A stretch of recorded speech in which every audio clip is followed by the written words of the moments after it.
Sepulang dari rantau, aku dikejutkan oleh kondisi tetanggaku, Pak Sugeng, yang dulu sangat miskin.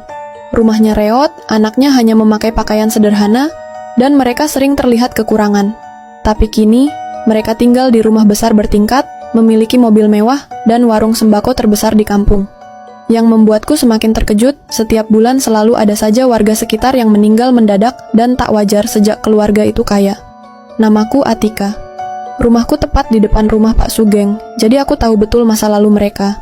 Anak semata wayangnya, Ayuk, dulunya sahabatku. Tapi sekarang ia berubah drastis, penampilannya lebih glamor, dan gaya bicaranya pun berubah.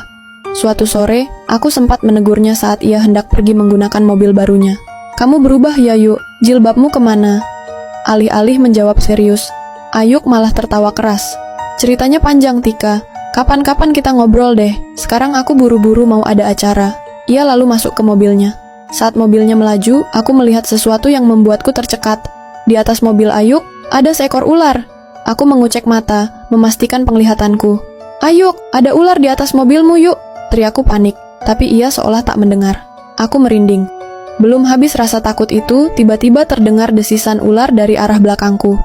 Aku refleks menoleh. Tak ada siapa-siapa. Tapi firasatku mengatakan, aku sedang diawasi. Keesokan harinya, aku dan ibu berniat makan bakso di warung Mas Hasan, tapi warungnya tutup. Ibu memberitahu bahwa Mas Hasan meninggal 3 hari lalu. "Nggak sakit, Bu?" tanyaku. Ibu hanya menggeleng. Karena lapar, aku lanjut membeli sate di warung Bang Umar. Kami sempat berbincang. "Ini semua katanya berkat Pak Sugeng, Mbak. Tapi suksesnya tuh aneh," katanya sambil berbisik. "Maksudnya, Bang?" "Dulu tukang becak, sekarang bisa bangun rumah mewah, punya 4 properti, dan warung sembako yang gede banget. Dan semenjak dia kaya, warga banyak yang meninggal tiba-tiba. Mas Hasan tuh sore masih ngobrol sama saya, malamnya udah nggak ada." Aku mencoba berpikir positif. Maut kan rahasia Tuhan, Bang. Namun kata-katanya menancap dalam benakku. Esok paginya, saat aku menyapu halaman, Pak Sugeng memanggilku. "Tika, sini sebentar. Ibumu mana?" "Ke pasar, Pak." "Ngeteh dulu, ayo masuk, sekalian ambil jatah sembako bulanan." Aku ragu, tapi rasa penasaran mengalahkan segalanya. Saat kakiku hendak melangkah masuk, terdengar suara desisan ular, kali ini lebih keras dan jelas. Aku sontak berhenti. "Pak, barusan suara ular ya." Mendadak Pak Sugeng mendorongku keluar dan menutup gerbang dengan keras. Aku terpaku. Ada yang tidak beres. Kabar kekayaan mendadak, suara-suara aneh, hingga kematian warga yang tak wajar. Semua seperti kepingan puzzle yang membentuk satu gambaran menakutkan. Beberapa hari kemudian, suara kentongan menggema di siang bolong. Aku langsung ke belakang rumah, melewati jalan tembus. Warga sudah berbondong-bondong ke arah makam, aku ikut. "Ada apa, Bude?" tanyaku. "Ini, ada makam yang dibongkar lagi." "Dibongkar lagi? Makam siapa?" "Hasan yang jual bakso itu loh, kelapanya hilang." "Astaga, motifnya apa, Bude?" Belum sempat dijawab, ibu memanggilku. "Pulang, pokoknya jaga ibumu baik-baik." Malamnya, setelah makan, aku duduk di ruang tamu menyelesaikan artikel. Pukul 11 malam, aku masih mengetik. Tiba-tiba aku mendengar desisan ular. Aku panik, berdiri, dan mengambil sapu. Ku cari-cari, tapi tak ada tanda-tanda ular. Aku keluar rumah, membuka pintu pelan. Sepi. Saat hendak menutup pintu, pandanganku tertuju pada jendela lantai 2 rumah Pak Sugeng. Lampunya menyala sangat terang. Di sana, seseorang terlihat membawa benda panjang. Diikuti 2 orang bertubuh besar mengangkat sesuatu. Aku memicingkan mata. Yang mereka angkat, seperti kelapa manusia. Jantungku berdegup kencang. Napasku berat. Aku mengenali kelapa itu. Itu kelapa orang yang baru tadi dibicarakan, Hasan. Mereka tampak sedang melakukan ritual. Ada semburan air ke arah kelapa itu. Saat benda bulat itu hendak ditancapkan ke benda panjang, aku refleks berteriak, "Jangan!" Seketika mereka menoleh ke arahku. Aku menutup pintu cepat-cepat. Saat hendak mengunci, ada yang menggedor dari luar. Aku panik, mencoba memutar kunci. Tapi pintu seolah didorong kuat dari luar. Aku menahannya dengan tubuh. Desisan ular terdengar lagi. Pintu terus didorong, tubuhku beradu dengan kayu berkali-kali. Aku berusaha memutar kunci, tapi tubuhku terpental keras. "Atika, bangun! Buka matamu! Kamu mimpi apa, Nduk?" Itu suara ibu. Aku membuka mata, napasku terengah. Aku masih di ruang tamu. Laptop masih terbuka. "Mimpi apa kamu, Nduk? Kok Kok susah banget dibangunin, kata ibu lagi. Aku bingung, ternyata semua itu mimpi, tapi rasanya nyata sekali. Bahkan pundakku terasa nyeri, seperti habis terbentur benda keras. Hari-hari berikutnya aku semakin dibuat penasaran, karena Pak Sugeng atau Ayub seperti terus mengawasiku saat kami berpapasan. Di sisi lain, warung mereka semakin ramai, sementara hal aneh dan suara desis ular semakin sering kudengar di sekitar rumah. Ditambah, tiap malam tidurku tak nyenyak. Ada apa ini sebenarnya? Hari-hari yang aku lalui semakin tak nyaman. Sampai akhirnya ada seorang bocah yang datang bersama ibunya ke rumahku untuk mengambil pesanan. Dari awal datang, ia terlihat terus memperhatikan warung dan rumah milik Pak Sugeng, lalu mengucapkan sesuatu. Ada ular besar, Mah. Ular?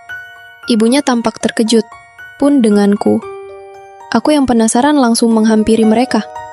Ada apa, Mbak? Ini loh, Mbak. Anak saya katanya lihat ular. Sang ibu tampak takut-takut sambil memperhatikan sekitar. Mungkin takut ular yang dimaksud menyerang mereka. Di mana? Di mana, Nak? Ibunya mengulangi pertanyaanku pada bocah itu. Di sana. Sampai ke sana, Mah. Tangan kecil itu bergerak ke atas dan menunjuk arah ujung rumah Pak Sugeng, sampai ke ujung warung depan rumahku. Jangan bohong, Nak. Mama nggak suka ya. Kamu kebanyakan nonton film sama papa pasti ini. Maaf ya, Mbak. Jangan didengerin. Anak saya ini memang hobi nonton film hewan-hewan sama papanya. Iya, Mbak. Nggak apa-apa. Aku membalas dengan senyuman canggung, meski sedikit penasaran dengan ucapan gadis kecil itu. Ih, Mama. Aku nggak bohong. Kan bohong itu dosa. Itu ada ular beneran. Badannya besar banget, dan lagi muter-muterin rumah itu terus. Aku langsung menatap ke arah di mana anak itu menunjuk dengan raut wajah serius. Meski aku tidak melihat apa-apa di sana, tapi entahlah. Aku merasa kalau yang dikatakan bocah tersebut memang benar adanya. Apa jangan-jangan itu ular yang selama ini aku dengar desisnya? Sejak hari itu, rasa penasaranku semakin membuncah. Aku mencoba mencari tahu lebih dalam, tapi ketahuan oleh ibu dan dimarahi habis-habisan. Katanya jangan sampai apa yang menimpa bapak terjadi padaku. Tapi lagi-lagi, ibu belum mau jujur dengan apa yang selama ini disembunyikan. Akhirnya aku nekat diam-diam mencari informasi usaha yang memakai pesugihan. Tapi ternyata tanda-tanda itu tak ada pada warung Pak Sugeng. Mungkinkah aku yang terlalu berpikir negatif tentang mereka? Suatu hari, Pak Sugeng tiba-tiba datang menjelang maghrib, membawakan makanan syukuran karena warung semakin ramai. Ibu saat itu sudah berangkat ke surau dan karena memang sudah lapar, akhirnya aku mencicipi makanan tersebut. Namun daging yang barusan kusuap terasa aneh saat kulepeh. Tekstur daging tadi yang kuyakini adalah potongan daging sapi berubah seperti kulit ular. Aku refleks berteriak, berbarengan dengan ibu yang pulang dari surau. Setelah mendengar ceritaku, ibu tak kalah terkejut dan langsung membawa makanan tadi ke halaman belakang, lalu membakarnya sembari membaca doa. Sontak aroma busuk langsung tercium dan terlihat bangkai di sana. Ibu menangis sambil memelukku. Setelah aku desak, kenapa ada bangkai ular di makanan itu? Akhirnya ibu bercerita, kalau Pak Sugeng memang menggunakan cara sesat dalam meraih kesuksesan. Ibu sangat bersyukur karena Tuhan masih melindungiku, sehingga tak bernasib sama seperti bapak yang menjadi salah satu korban mereka. Aku yang sangat geram, ingin langsung melabrak Pak Sugeng. Tapi ibu kian menangis sambil menahanku dan melarangku berurusan dengan mereka.